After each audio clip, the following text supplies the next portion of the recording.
So welcome, this is Tracy Powell for the Columbia Journalism Review, and I'm here with Davy Dave and Kelly Varela, and we're going to talk about net neutrality today and how it impacts diverse communities.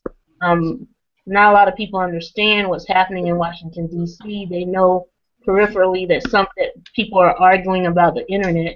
So hopefully today, Kelly and David D can help us understand a little bit more about what neutrality is all about, what's at stake, and why we should care, as not only as journalists, but people who Okay, try to well, serve so actually, communities of since color. yesterday, there's been some developments. So I guess my first, I guess Demo, to but just let's start out go there, right maybe ahead. Kelly and Dave can Um, talk a little bit about themselves so, and why they are concerned let about me net tell you neutrality. first about is my own Okay, well, background. I can start. It's And I hear some noise in the background. Is that you, Kelly?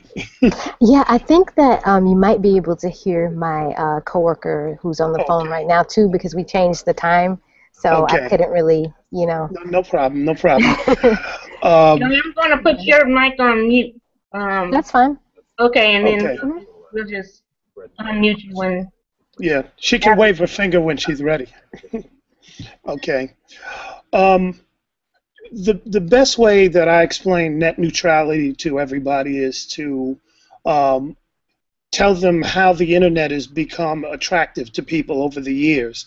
And most people have found it attractive, especially journalists, is because they have access to the masses without having a middleman in between, and the potential to reach the millions of people out there is right before their very eyes and fingertips. All they have to do is have something that's compelling to attract the masses.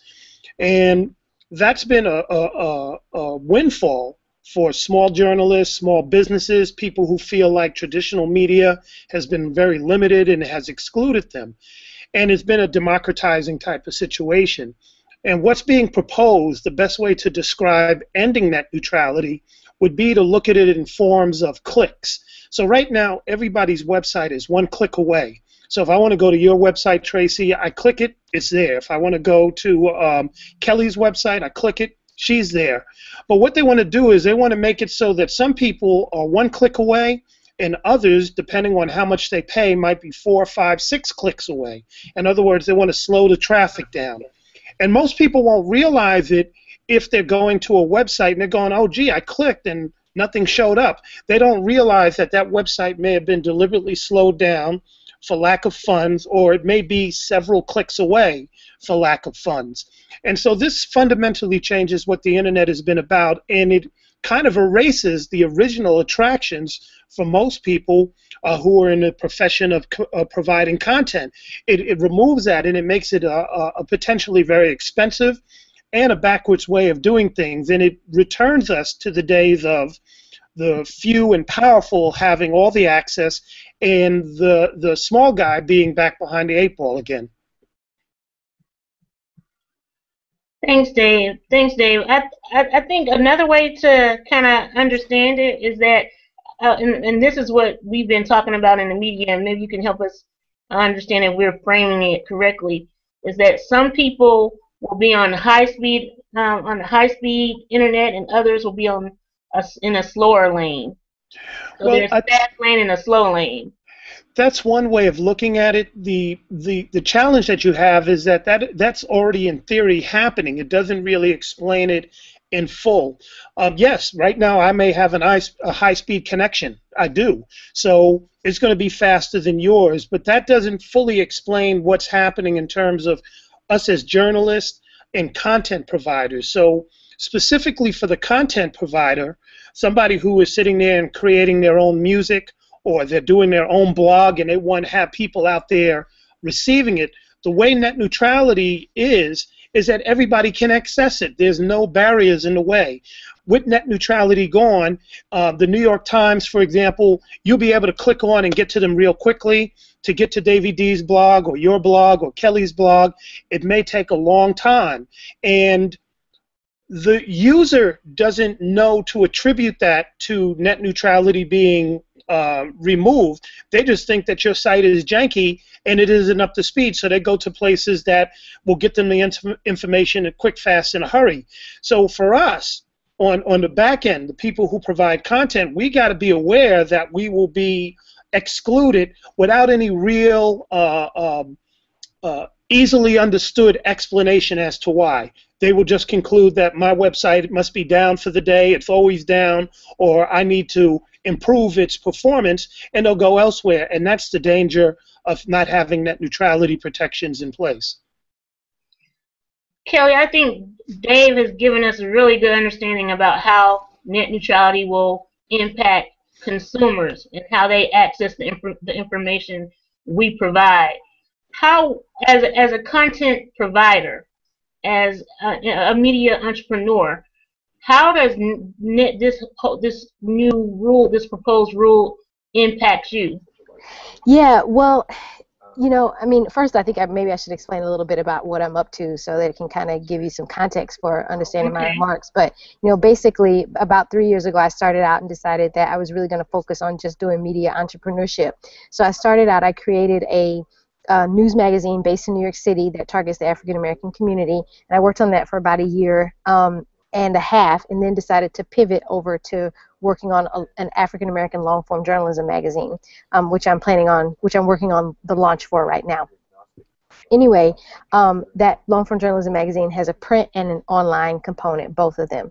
And I think that, when it comes down to understanding the ways that this impacts, entrepreneurs like Dave and I from, the perspective of folks who are trying to put out, content and reach our audiences, it's like, to me, it just comes down, number one, to cost. Like, that's my biggest fear, is that, all of a sudden, if I want to keep my website competitive with, and I can't even dream of making, I can't even dream about making us competitive with something like the New York Times. Like, that's just not even the realm of possibility, But let's say I wanted to compete with a smaller, African American oriented website. I don't know, maybe someone like The Root, like someone that's in that level, which they do, to maybe a million unique visitors a month or something like that.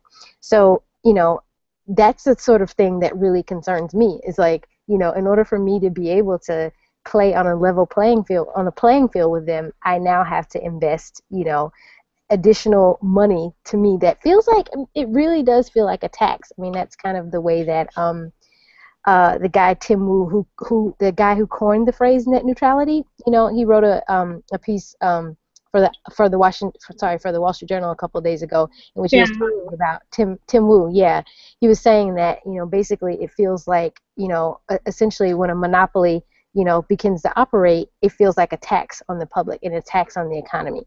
And I mean, I feel like, when you really look at the question of, what are these internet service providers, and the question whether or not they're information, or they are utilities. I mean, this, to me, it's like so clearly a utility. I have a really hard time conceiving of how anyone could see any other type of framework for what they do at this particular point. So I heard you say a couple of different things, and here's Loris Taylor. Thanks for joining us, Loris. Loris is the founder of Native Public Media. Welcome. We've already gotten the conversation started, but right now I'm talking to we're talking about how the FCC's proposed rule change will impact content providers. So you came right in time. Okay. So Kelly, what I heard you say were a couple of different things. The first thing I heard you say is that you're already facing an uphill battle when it comes to being That's right. competitive That's right. with other publications, with other forms of media. And then the second thing I heard you say is that in order for you to even be halfway to halfway compete with these other organizations, news organizations, you're going to have to pay extra money. And again, that's something that maybe small entrepreneurs such as yourself may not have the access to that kind of capital. Right.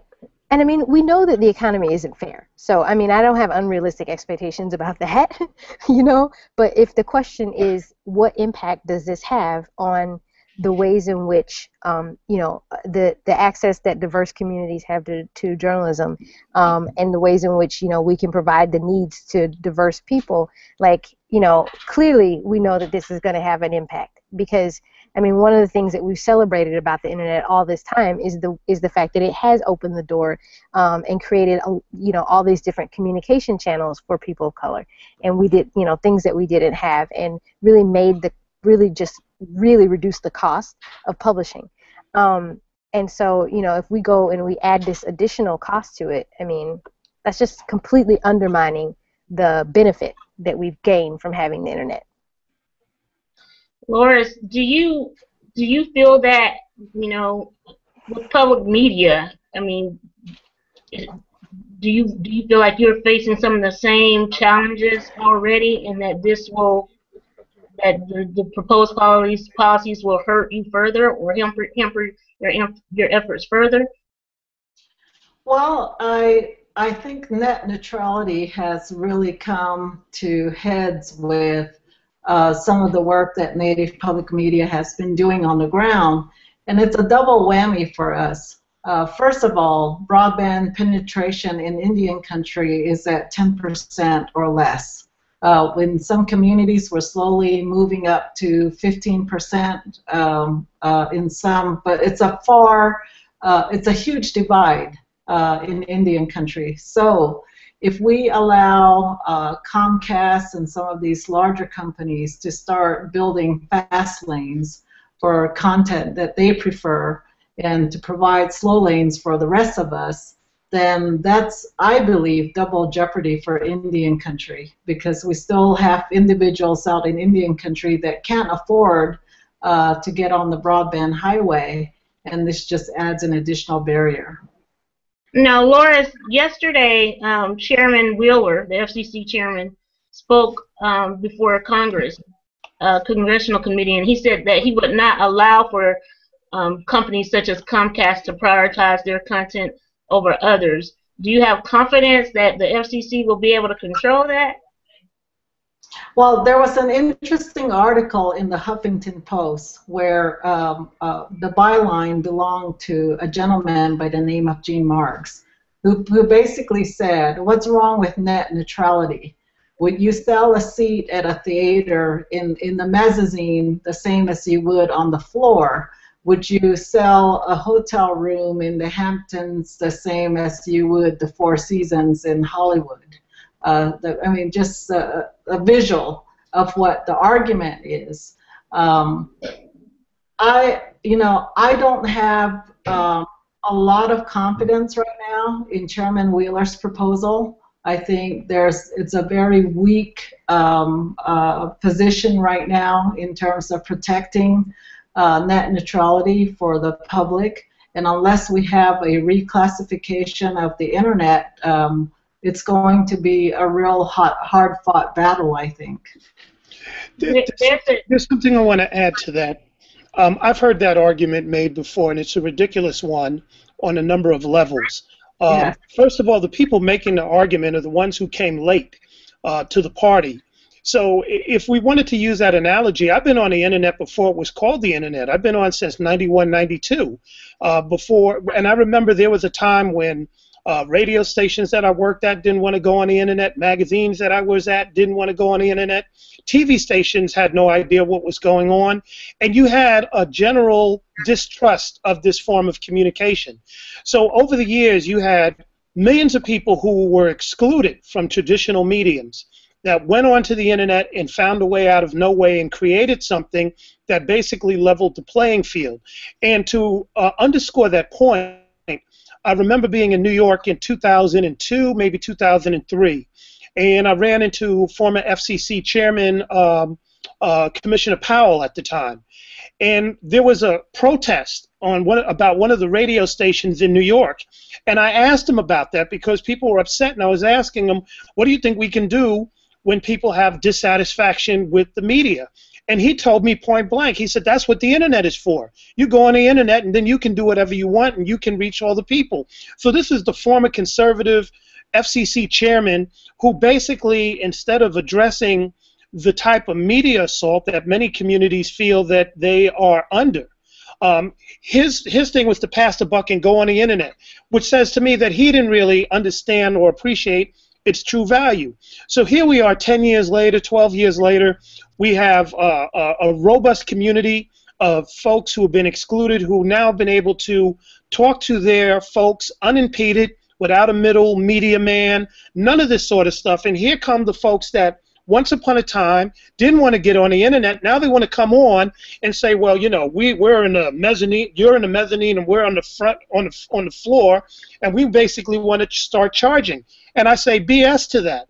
I say this is a form of communication that's been around and is increasingly becoming a primary source for many people, and that primary source of communication shouldn't be impeded or have roadblocks in front of it because somebody decides they have more money. That to me is the fundamental principle. It should be a free and clear pathway for everybody. Now, if I want to spend extra money to get faster speed, which you can, I can get a T1 line, that's something totally different.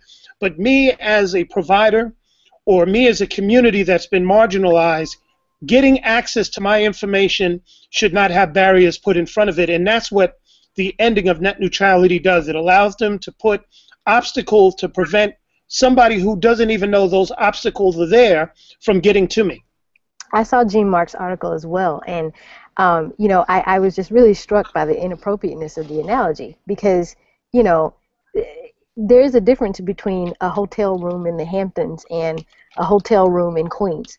It's the location, but you know that analogy just really doesn't map onto the internet because of the way that networking actually occurs. And what we are actually saying to internet service providers is, do not create these different kinds of, you know, parcels of real estate that have different value and assign these different, you know, create these different classes of internet service. So that's exactly what we don't want them to do, and that doesn't exist on the internet today. So yeah, I mean, that analogy was just like so.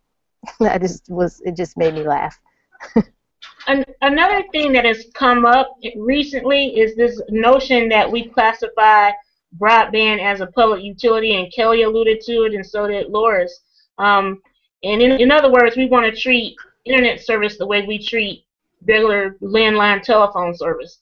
And I want for you guys to explain to us in just kind of plain language how that will help content providers, how that will help consumers. Well, I can say this. I believe that much like well, let me put it this way. Data is the new resource of the information age.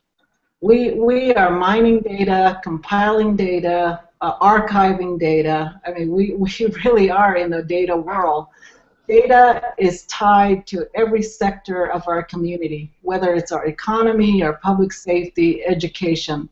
All that is hopefully open to the public, and that's what we need to assure our future, our grandchildren of, that the vehicle for transporting this data is going to be there for them. So unless we do that, my big fear is that the next generation is going to be divided by those people that have access to the internet and people that don't.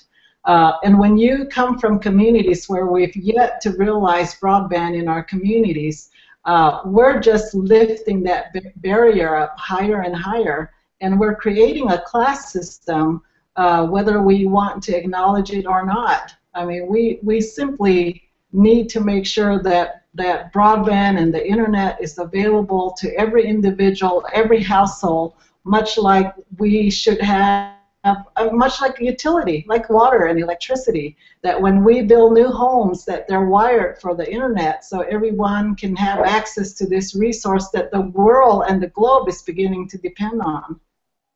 I'd like to add, I think the discussion around broadband penetration is where people get confused, and net neutrality. Broadband communication, meaning that everybody has access to the mechanism to use the internet, is something that, first of all, it should be a utility. It should be available to all, and it can be available to all, and it should be at top-notch speeds. As the United States, we're far behind many countries in terms of just having basic speed on our internet. And that's because you have the telecom companies want to find ways to tax that. So you already have them on the front end, on the very basic end of just being able to get on the internet, wanting to tax people. So in my house, I might have to pay $80 a month just to be on the internet. Right? Somebody else, my neighbor, may pay $30 a month, and the guy down the street may be paying $100 a month to have it along with his cable. So we already have a disadvantage there. The second thing is that many of these places are privatized. So, for example, if I have a problem with Facebook, which many of us use, you know, you got close to 1 billion users, I can't pick up the phone and go, gee, something happened with my article, where is it? You know, I have to go through all these shenanigans. That needs to be regulated in itself because so many people have now become dependent upon it. So just trying to get that playing field and that aspect to make something that is used so widely and now dependent by, now is very dependent on by so many people, we have to clear the path for that. Now we're also talking about net neutrality, which is once we're on the net, can people who want to come see me actually get to me, and they want to put a barrier on that? So we have 3 different problems or challenges before us, and the telecom companies are trying to clean up on all ends. They want to clean up on the front end, they want to clean up on the back end, and then they want to have preferential treatment for their friends. So then that means that on another level, they get to benefit in terms of politicians they want to support, certain content they want to prioritize, all these different types of things, and that can't happen on any of those fronts. And I mean, I think one of the questions has been, you know, surrounding, you know, whether or not these internet service providers are actually utilities is, you know, the question whether or not there can actually be more competition encouraged, and, you know, whether this can become a very competitive field in which you have multiple internet service providers servicing, you know, cities and neighborhoods and so forth and so on. And I mean, I think that there are just some serious structural barriers to that, primarily because, as we know, the barrier to entry to setting up an internet service provider is extremely high because of the cost of digging up the ground and putting wires down. I mean, it's just very, very cost prohibitive. And so when it comes down to, you know, places like where I live, I live in East Harlem, you know, we only have one option, which is Time Warner Cable. I mean, this is New York City, and I have one option from internet service, which is Time Warner Cable. And you know, Verizon Fios has been moving into the neighborhood recently, but when I went and talked to them about the possibility of getting Verizon, they all said to me, hey, we're only signing, basically they're only signing up new construction buildings where like gentrifiers are moving in. I do not see any, you know, Verizon Fios going into, you know, the old East Harlem buildings that are in the community. When I asked them if we could get in our building, they said, sure, you can sign up your neighbors. I can sign up my neighbors. Okay. So, I mean, like that, the idea that this is like, you know, like a very competitive field, I really don't see that. I mean, this is in the past 15 years, how much competition have you really seen come into this industry? You know, like there's just no argument in my mind that this is a public utility. Well, the thing that we should also, oh, go ahead, Laurie. Sorry, Loris. Add on to that and say, I really don't have any confidence in these large telecom companies looking out for the public interest and welfare. And I say this because of our experience in Indian country.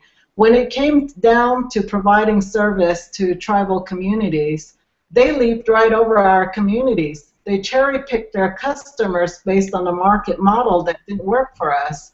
And so here we are, flash forward to 2014. Based on that experience, I don't believe that they're going to be looking out for our interests. And it really makes the likelihood of content discrimination a real possibility without net neutrality. The one other thing we should also remember is that it's these very telecom companies that fought tooth and nail to prevent many cities from setting up their own network. So if you recall, there were a number of cities, at least here in the Bay Area, that's like, we'll have free wireless in our city. And it was some of those big telecom companies that came along and was like, no, we got to dead it on every which way. So where the city should actually be responsible for setting things up the way that we have wires and, you know, to use our telephones and what have you, it was these very outlets that said, nah, we don't want to do that. And it wasn't going to be a cost to them. It was going to be a cost to us as taxpayers which we paid for from Jump Street in terms of the internet. This is a taxpayer thing that now they want to try and privatize. So I never lose sight of that, and that's what I mean when I say they're Johnny come lately. They were the ones that probably didn't pay their full share of taxes, didn't want to get on the internet. Then when they finally get on, then they want to try and change things around and make it seem like we're the latecomers to this, when in fact we're not. And the only thing that has made it seem that way is because they have been able to convince people to let them control important entry points and privatize it, which then makes it seem like we're somehow out of pocket when they were the ones that were off the mark from day one. I think, Dave, you're absolutely right. I know that in Louisiana, one city or one town was allowed to establish municipal broadband, and after that happened, the telecom companies came in, AT&T being one of them, and pressured the Governor Jindal, to enact to sign a law banning municipal broadband from being established in any other part of Louisiana. So you're exactly right about that. But when in the face of these type of huge challenges, what are entrepreneurs, digital entrepreneurs like Kelly and Laura and you? What are you to do? What should you be doing? Chef for the. Well, I think. Were you going to answer that, Kelly, or should I just talk? No, I want to listen to you. You are more experienced than me. Let me learn from you. Well, I think one thing is that it's very important for all of us to start making some strong alliances with folks in the tech community, not the business people, but the on-the-ground type of hackers. When the Occupy Oakland was here, they set up their own internet right there. There were people that knew how to wire this up and do all type of mesh things and get things up and running. And that sort of innovativeness, which I think is a hallmark for people who usually have to do it out because it's called being resourceful, we're going to have to kind of make that more of a purposeful type of relationship for ourselves as well as for our community, because all of us have this in common. We're all going to be X'd out. When you have people lobbying the governor to make it a law so that you can't set up your own broadband, or the city can't, or can't be public, that's a problem to me. That's the first step to where we are now. Now we're at net neutrality. Let's privatize that and get rid of certain content providers. So I think we need to really make those alliances with creative and tech-savvy type of individuals, whether it's Girls Code or any of these other groups that are around, and come up with ways in which we can start to service ourselves. And we're going to have to be more active in making sure that our elected officials, who many times are bought and paid for by some of these telecom companies, to make sure that they know there will be a punitive aspect if they go with the telecoms versus the people. Those are some challenges I see in front of us right now.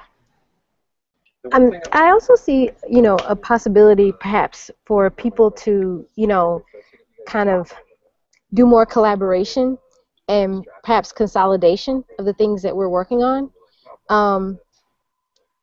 In the past, there wasn't necessarily, obviously there's a huge benefit to working with people, and I don't want to make it seem that way. But for a lot of us that are, producing content, or we're content providers who aren't necessarily very market-oriented, we're not doing this because we are looking to make a big profit out of it or whatever. There's a lot of really great content providers and bloggers that we know about that we're friends with who fall into that category. But, nowadays, like, if we just want people to visit those sites, we may find ourselves in a situation where it makes more sense for us to just combine our traffic together and just essentially work in some sort of network type of basis. I don't know. It's difficult to produce that type of collaboration and for us to work together, but it's something that we've always talked about needing to do. And I don't know. Maybe this is just that incentive that we need to really sit down and start working on that. I would add that the Federal Communications Commission, has a rulemaking in progress in that we have 120 days to flood that office with our comments, and that's really how the rules are being made. Unless we get the mass of people in the U.S. to respond to this rulemaking, the FCC will argue that they are limited by the decision of the court, and they really need to hear from the public. I think that's the stand we need to make, and we just don't have that much time. I'm going to be encouraging tribal leaders in Alaska in a short while to be responding to these new rules as they are handed down. I'm going to be asking that tribes weigh in on making sure that we reclassify the internet as a utility.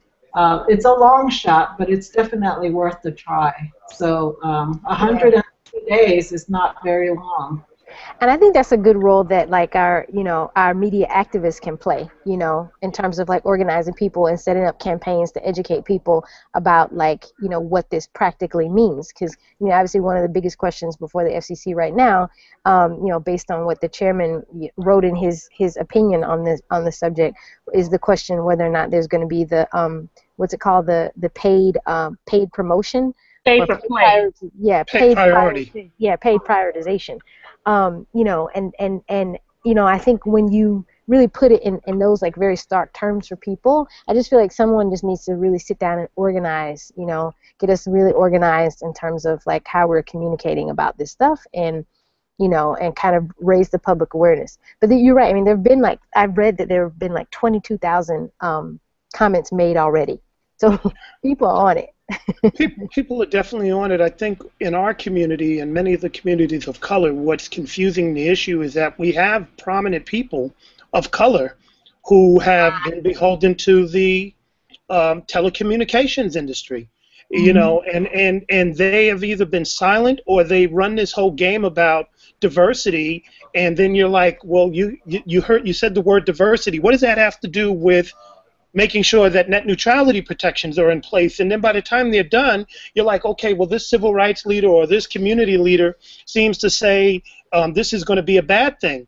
And so to me, I made it a point to point them out, call them out, and ask them point blank, what's happening? A good person is Jesse Jackson. He was down here in Silicon Valley all last week.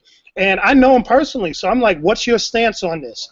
What is your stance? He refused to answer, which is not a good sign, because you're sitting down there interfacing with the companies. And by the way, we should know most of the companies in Silicon Valley want to keep net neutrality protections in place.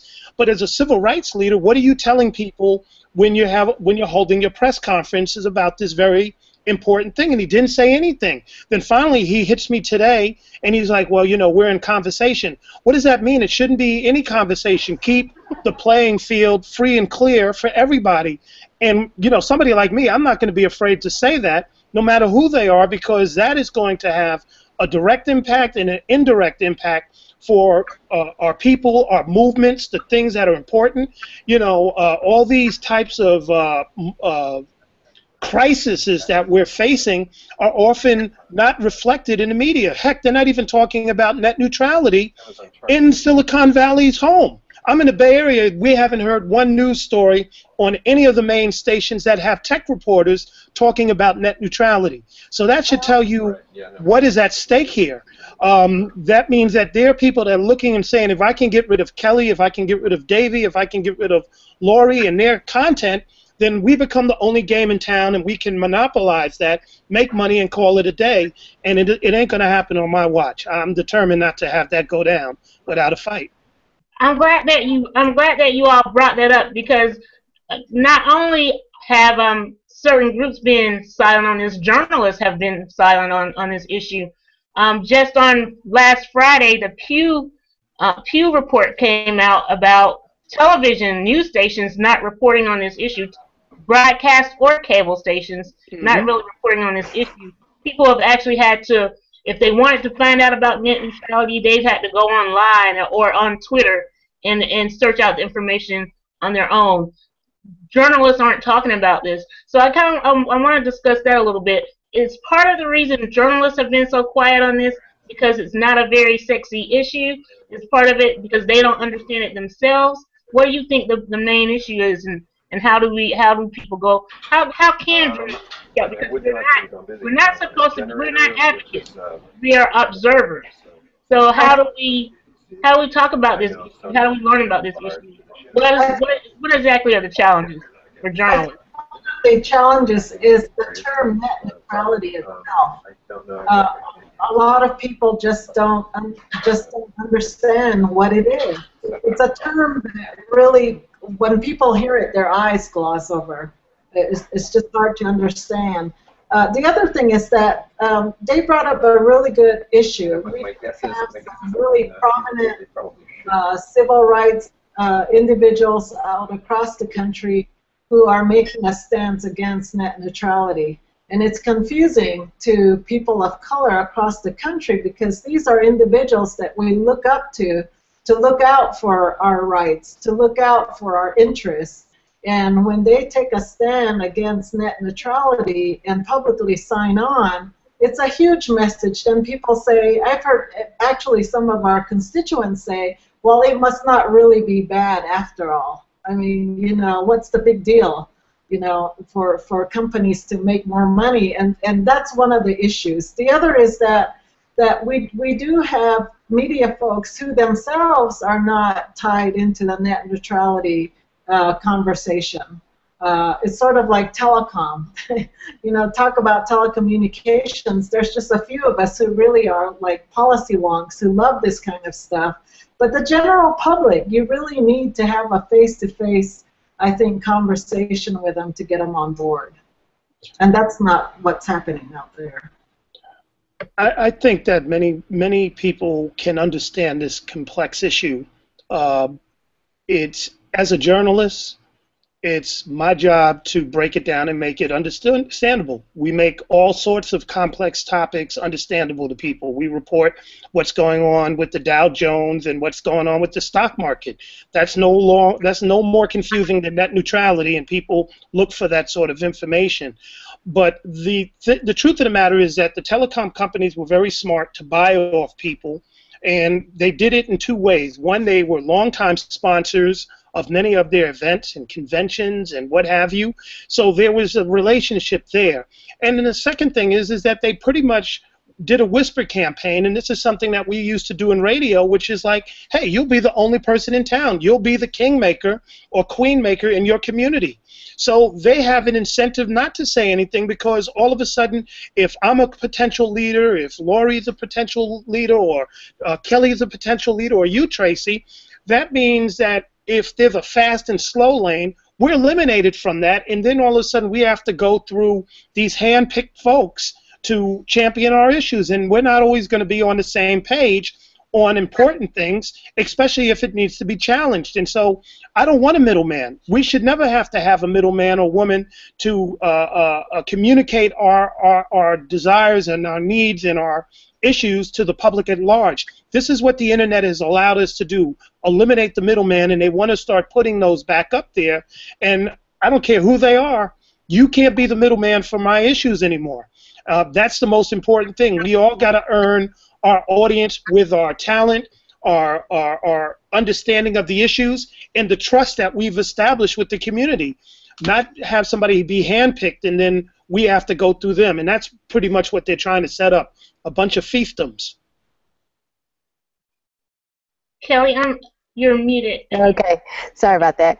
I mean, I also think that, we can't just assume that journalists are immune to apathy. The type of political apathy that affects the average everyday citizen who's not a journalist also can affect journalists as well. So I definitely agree with everything that everyone else is saying, but we also know that this is an issue that people who are media providers and really care about communication in a society and the role that it plays in the political process, this is an issue that a very small select group of people actually is very, very passionate about, and that's really unfortunate because it has such a huge impact on us all as a society. And it's just something that you can't help but feeling like, oh my God, if we don't get this message out there, if we don't get people to understand how important this is, this could just be catastrophic. And so I'm hoping that we can kind of work against the tide. You know, this is sort of like the natural direction that it's going in right now to help people understand and wake up and realize, like, this is a very important issue. Kelly, the National Mhm. Association of Black Journalists recently signed on to a letter to President Obama about net neutrality. They want to preserve the open internet. So Mhm. NABJ did come out. Loris, I don't know if the Native American Journalists Association has done anything, but is there anything that you as content providers, Right. digital entrepreneurs can do in terms of talking to to journalism associations and making them aware of the challenges you face as content providers Right. and what they need to be doing in terms of educating their membership and speaking on this issue? And I guess Loris can answer it first, and then we'll come back to Kelly.